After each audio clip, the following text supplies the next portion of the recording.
پوشیدگی دور نہ ہو سکتی ہو۔ کآیت الربا، جیسے ربا والی آیت ہے۔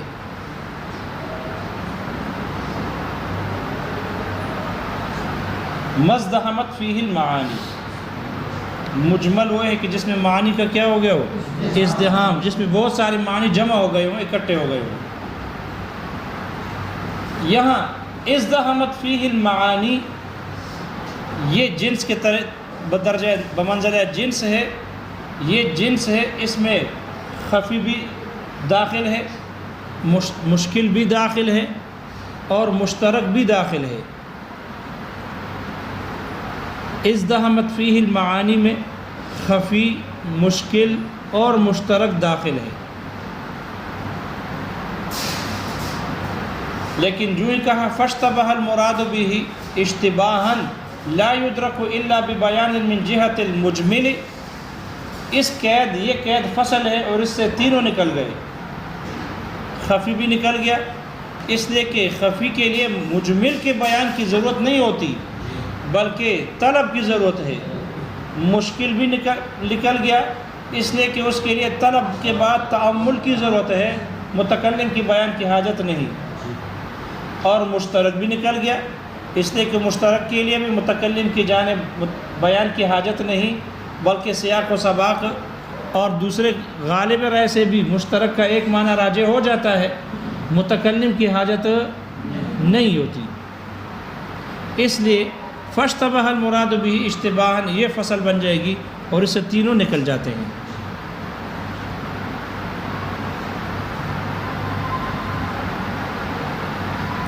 لہذا مجمل کا جو اجمال ہے یہ متکلم کے بیان ہی سے واضح ہوگی، طلب اور تأمل سے اس کی مراد واضح نہیں ہو سکتی۔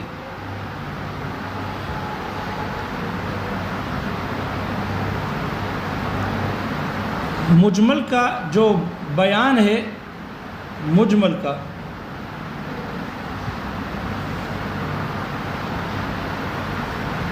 مجمل کی تعریف میں جو لفظ ہے ازدحمت فیہ المعانی کہا گیا، ازدحمت فیہ المعانی،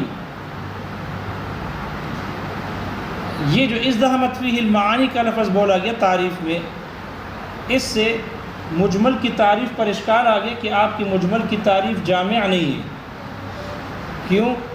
اس لیے کہ مجمل کی تو 3 قسمیں ہیں، مجمل کی 3 قسمیں ہیں، اور یہ تعریف جو مصنف نے کی ہے یہ مجمل کی صرف ایک قسم کو شامل ہے، باقی 2 قسموں اس سے خارج ہو رہی ہے۔ لہذا آپ کی مجمل کی تعریف جامع لافرادہ ہی نہیں ہے۔ اس لیے کہ کبھی کبھی کلام مجمل ہو جاتا ہے ازدحام معنی کی وجہ سے، اس میں بہت سارے معنی جمع ہو جاتے ہیں، تو بہت سارے معنی کی وجہ سے کلام میں اجمال پیدا ہو جاتا ہے۔ یہ پہلی قسم ہے۔ کبھی کبھی دوسری قسم، کبھی کبھی ایسا ہوتا ہے کہ کلام میں اجمال پیدا ہو جاتا ہے، اس کلام کے اجنبی ہونے کی وجہ سے، غریب اور اجنبی ہونے کی وجہ سے کلام کی مراد چھپ جاتی ہے، کلام میں اجمال آ جاتا ہے، معنی نہیں ہوتے، اس میں بہت سارے معنی نہیں، لیکن لفظ ایسا اجنبی ہے، لفظ ایسا اجنبی ہے کہ کوئی جانتا ہی نہیں ہے۔ لہذا اس لفظ کے کیا معنی ہیں، عقلاً اس میں بہت سارے احتمالات ہیں، ہو سکتا ہے یہ معنی ہو سکتا ہے یہ معنی ہو سکتا ہے یہ معنی ہو، تو عقلاً اس میں بہت سارے احتمالات ہوتے ہیں، اس وجہ سے اس لفظ کی مراد چھپ جاتی ہے، اس کو بھی مجمل کہتے ہیں، حالانکہ ازدحام معنی ظاہراً نہیں ہے۔ تیسری قسم وہ ہے مجمل کی کہ جو اپنے ظاہری معنی سے متکلم اس کو پیر کر کسی اور معنی میں استعمال کر لے، لفظ کو اس کے ظاہری معنی سے پیر کر کسی اور معنی میں متکلم استعمال کرے تو اس کی وجہ سے بھی لفظ میں کیا آ جاتا ہے، اجمال آ جاتا ہے، لفظ مجمل بن جاتا ہے۔ جیسے کہ صلاۃ بمعنی دعا ہے، زکوٰۃ بمعنی بڑھنا ہے، اور ربا بمعنی زیادتی ہے، لیکن صلاۃ بمعنی دعا کو شریعت نے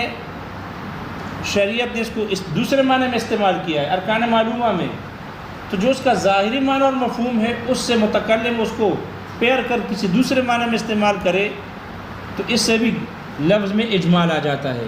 لہذا اب لفظ صلاۃ مجمل ہو گیا، لفظ صلاۃ کیا ہو گیا؟ مجمل ہو گیا۔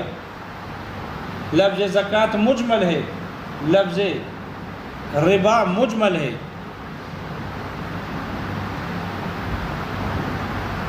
تو کلام میں اجمال آ گیا، حالانکہ یہاں ازدحام معنی نہیں ہے، یہاں ازدحام معنی نہیں ہے، بلکہ متکلم کا اس کے ظاہر معنی کو چھوڑ کر دوسرے معنی میں استعمال کرنے کی وجہ سے کلام میں اجمال آ گیا۔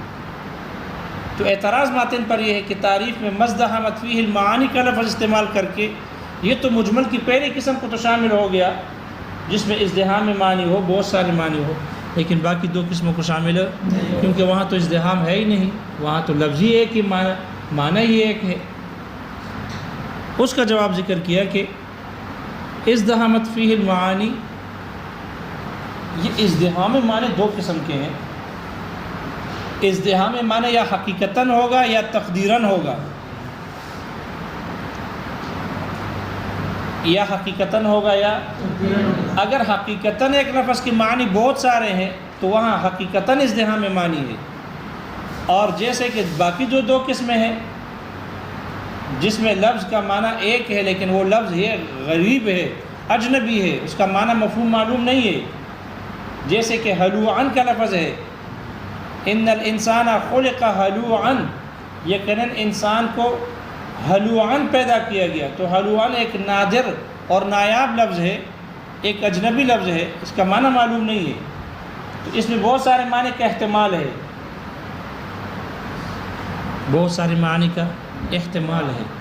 اس لیے یہ جو لفظ غریب اور نایاب ہو، اجنبی ہو، یا جو تیسری قسم ہے کہ لفظ کا معنی ظاہری سے متکلم اس کو پیر کر دوسرے معنی میں استعمال کر لے اور لفظ میں اجمال پیدا ہو جائے، ان دونوں قسم بھی ازدحام معنی ہے، لیکن وہ حقیقتاً نہیں بلکہ تقدیراً ہے۔ وہاں بھی ازدحام معنی ہے لیکن تقدیراً ہے، حقیقتاً نہیں۔ تو جو مصنف نے تعریف میں ازدحامت فیہ المعانی کا لفظ ذکر کیا ہے، یہ تعریف اب جامع ہو گئی اور ان کی تینوں قسموں کو شامل ہے، کوئی اس سے خارج نہیں۔ پتہ نہیں سمجھ میں آیا؟ تعریف جامع ہو گئی نہیں ہوئی؟ تعریف جامع ہو گئی۔ مجمل کا بیان، مجمل کا ابہام اور اشتباہ دور ہوگا متکلم کی طرف سے بیان آنے کی وجہ سے۔ یاد رکھنا، متکلم کی طرف سے جو بیان آئے گا اس بیان کی تین قسمیں ہیں، اس بیان کی تین قسمیں ہیں۔ متکلم، اچھا یہاں ایک بات یہ سمجھو، جو یہاں کہا نا کہ ازدحامت فیہ المعانی، تو ایک جواب تو یہ ہے کہ تعریف جامع ہے اور تینوں قسموں کو شامل ہے۔ دوسرا جواب شارح نے یہاں ذکر کیا ہے، جواب یہ ہے کہ ازدحامت فیہ المعانی کی جو قید لگی ہے تعریف میں، یہ قید اتفاقی ہے۔ یہ قید کیا ہے؟ اتفاقی ہے، احترازی نہیں ہے، بلکہ یہ تعریف میں ہونا ہی نہیں چاہیے۔ اصل تعریف مجمل کی اشتبہ المراد به اشتباہا، المجمل وهو ما اشتبہ المراد به اشتباہا لا يدرک الا ببیان من جہت المجمل۔ اصل تعریف یہ ہونی چاہیے مجمل کی، نہ کہ وہ ازدحامت فیہ المعانی، یہ نہیں ہونا چاہیے۔ لہذا اگر ازدحامت فیہ المعانی نہ رہا تو پھر تعریف پر جو جامع نہ ہونے کا اعتراض لازم آ رہا تھا وہ بھی ختم ہو جائے گا، اس لیے کہ ہر وہ کلام کی جس کی مراد ایسا مشتبہ ہو کہ سوائے متکلم کی طرف سے بیان کے بغیر اس کی مراد واضح نہ ہو سکتی ہو، تو وہ تو مجمل کی ان تینوں قسموں کو شامل ہے، ازدحام معنی ہو یا نہ ہو۔ لہذا شارح نے کہا کہ بعض لوگوں نے تکلف کر کے یہ بات کی ہے، ازدحامت فیہ المعانی کو ذکر کیا ہے، حالانکہ یہاں یہ نہیں ہونا چاہیے۔ اصل تعریف اشتبہ المراد به سے شروع ہونی چاہیے۔ کوئی بات سمجھ میں آ گئی؟ جو مجمل کا بیان ہوگا، متکلم کا جو بیان ہوگا، اس کی تین قسمیں ہیں جس سے مجمل کا اجمال دور ہو۔ پہلی قسم یہ ہے کہ وہ مجمل کا بیان کافی اور شافی ہو، کافی اور شافی ہو، اور وہ قطعی ہو۔ کیا ہو؟ وہ قطعی ہو۔ جیسے کہ اقیم الصلاۃ و آتوا الزکاۃ، صلاۃ اور زکوٰۃ یہ دونوں مجمل ہے. یہ کیا ہے؟ مجمل ہے. نماز قائم کرو. نماز کیسے قائم کرے؟ صلاۃ بمانا تو دعا کے آتا ہے لغت میں، زکوٰۃ بمانا بڑھوتری بڑھنے کے آتے ہیں. تو یہ آیت مجمل ہے، لیکن اس مجمل کے آپ علیہ الصلوۃ والسلام نے اپنے افعال اور اقوال سے اتنی وہ بیان کر دیا، اتنی وضاحت کر دی کہ اب اس آیت کا اجمال دور ہو گیا. تو جو بیان آپ کی طرف سے آیا وہ کافی اور شافی تھا، اور وہ قطعی ہے. وہ کیا ہے؟ قطعی ہے. اس کی وجہ سے یہ مجمل مفسر بن گیا. یہ مجمل کیا بن گیا؟ اب دیکھو، مجمل کا اجمال بیان سے دور ہوا، اور بیان کافی اور شافی تھا اور قطعی تھا. اس کی بنیاد پر یہ مجمل مفسر بن گیا. احتمال ہی ختم ہو گیا نماز میں اور زکوٰۃ میں. مجمل کا دوسرا قسم وہ ہے، دوسرا بیان وہ ہے جو کافی اور شافی تو ہو لیکن ظنی ہو، قطعی نہ ہو. کافی اور شافی تو ہو لیکن قطعی نہ ہو بلکہ ظنی ہو. جیسے کہ اللہ تعالیٰ نے فرمایا وَامْسَحُوا بِرُؤُوسِكُمْ، اپنے سروں پر مسح کرو. تو باب تبعیض کے لیے ہے، باز سر کا مسح ہے، اور وہ باز سر جو ہے وہ مجمل ہے. باز سر کیا ہے؟ مجمل ہے. آپ علیہ الصلوۃ والسلام کا فرمان حضرت مغیرہ بن شعبہ رضی اللہ عنہ والی روایت سے کہ آپ علیہ الصلوۃ والسلام نے اتا الی سباطۃ قوم فبال وتوضأ ومسح علی الناسیہ، اور آپ نے اپنے سامنے والے سر کے حصے پر کیا کر دیا؟ مسح کیا. تو آپ نے بعض کی کا بیان آ گیا کہ وہ چوتھائی سر ہے. وہ کیا ہے؟ چوتھائی سر ہے. لیکن جو روایت، جو حدیث اس باز سر کے آیت کے لیے، جو مجمل کے لیے بیان بن گیا، یہ جو بیان بن گیا یہ ظنی ہے، قطعی نہیں ہے. لہذا بیان تو کافی اور شافی ہے لیکن قطعی نہیں بلکہ ظنی ہے. اس لیے اس ظنی روایت کی وجہ سے وہ کتاب اللہ کا مجمل مؤول بن گیا. کیا بن گیا؟ مؤول بن گیا، مفسر نہیں ہے. تیسری قسم وہ ہے کہ شارع کی طرف سے، متکلم کی طرف سے بیان آ جائے اور وہ بیان کافی شافی نہ ہو. بیان کافی شافی نہ ہو. جیسے کہ مصنف نے مثال دی کہ آیت ربا، جیسے کہ ربا والی آیت ہے. ربا والی آیت جو ہے، ربا، اس پر الف لام یہ استغراق کا داخل ہے، اور ربا اسم جنس ہے. ربا کیا ہے؟ اسم جنس ہے، اور الف لام استغراق کے لیے ہے. لہذا مطلق ہر زیادتی حرام ہے. ہر شے کی زیادتی، مطلق زیادتی حرام ہے. لیکن آیت مجمل ہے، مجمل ہے. آپ علیہ الصلوۃ والسلام کی طرف سے اس کا بیان آ گیا، الحنطۃ بالحنطۃ والشعیر بالشعیر والتمر بالتمر والملح بالملح والذهب بالذهب والفضة مثلا بمثل یدا بید والفضل ربا. یہ جو 6 چیزوں کے آپ نے بیان کیا ہے، یہ بیان آ گیا اس مجمل آیت کے لیے.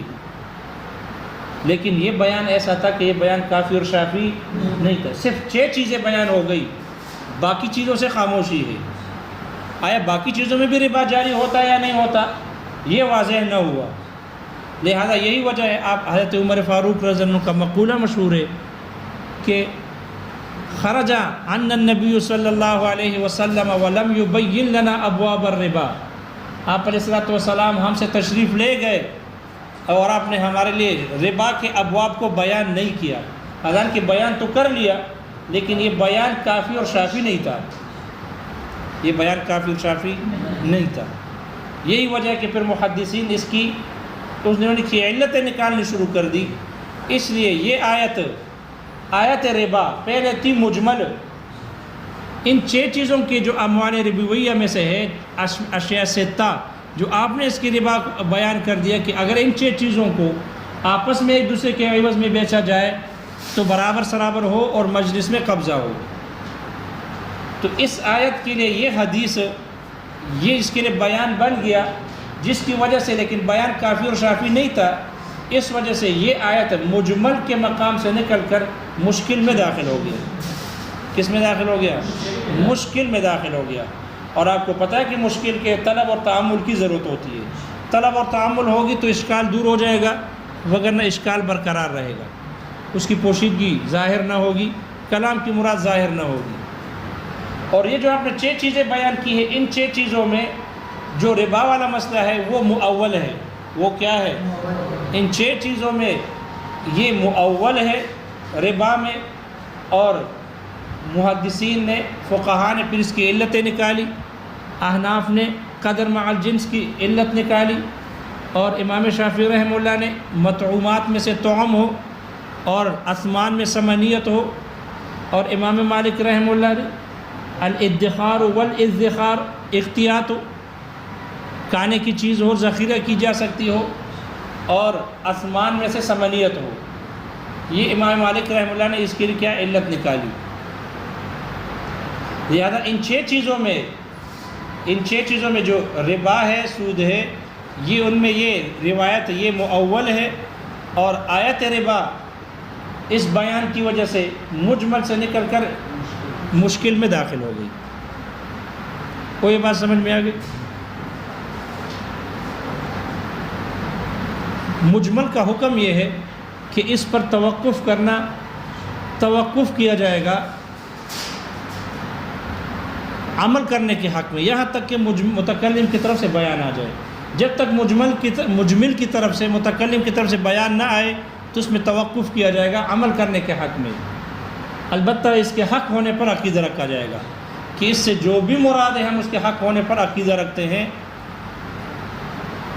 لیکن عمل کرنے کے حق میں توقف کیا جائے گا جب تک کہ یہاں تک کہ متکلم کی طرف سے اس کا کوئی بیان نہ آئے، اس وقت تک توقف ہوگا۔ پتہ نہیں یہ مجمل سمجھ میں آ گیا؟ دیکھو کتاب میں کہاں سے ہے، جس میں بیان کافی شافی نہ ہو تو آیت وہ مجمل، پھر اس کا اجمال دور نہ ہوگا متکلم کے بیان سے، بلکہ وہ مجمل سے نکل کر مشکل میں داخل ہو جائے گا۔ ترجمہ کہاں سے ہے بھائی؟ وَلِهَذِهِ الْأَسَامِ أَزْدَادٌ، اور ان اقسام کی کچھ ضدیں ہیں تو قابلها جو ان کے مقابل ہے، فَضِدُّ الظَّاهِرِ الْخَفِيُّ، ظاہر کی ضد خفی ہے، وَهُوَ مَا، اور یہ ظاہر یہ خفی وہ کلام ہے، خفی المراد منہ، جس کی مراد پوشیدہ ہو گئی ہو، بعارض غیر صیغت، صیغے کے علاوہ کسی عارض کی وجہ سے، لا ینال الا بطلب، اس کو حاصل نہ کیا جا سکتا ہو مگر ایسے طلب کے ساتھ، کہ آیت السارقہ، جیسے کہ سرقہ والی آیت ہے، فإنها خفیۃ فی حق الطرار والنباش، اس لیے کہ یہ طرار اور نباش کے حق میں یہ خفی ہے۔ کیوں خفی ہے؟ لاختصاصہما باسم آخر، ان دونوں کا دوسرے نام کے ساتھ خاص ہونے کی وجہ سے، یعرفان بھی، کہ ان دونوں کو اسی سے دوسرے نام کے ساتھ اس کو پہچانا جاتا ہے۔ وحکمہ النظر فیہ، خفی کا حکم یہ ہے کہ اس میں غور و فکر کرنا ہے، لیعلم، تاکہ معلوم ہو، ان اختفاءہ لمزیت او نقصان، کہ اس کی یہ پوشیدگی معنی کی زیادتی کی وجہ سے ہے یا نقصان معنی کی کمی کی وجہ سے ہے، فیظہر المراد منہ، تو اس سے اس کی مراد ظاہر ہو جائے گی، باقی انشاءاللہ پھر ہو جائے گی۔ اس لیے کہ مشکل ہے۔ مشکل کیا ہے؟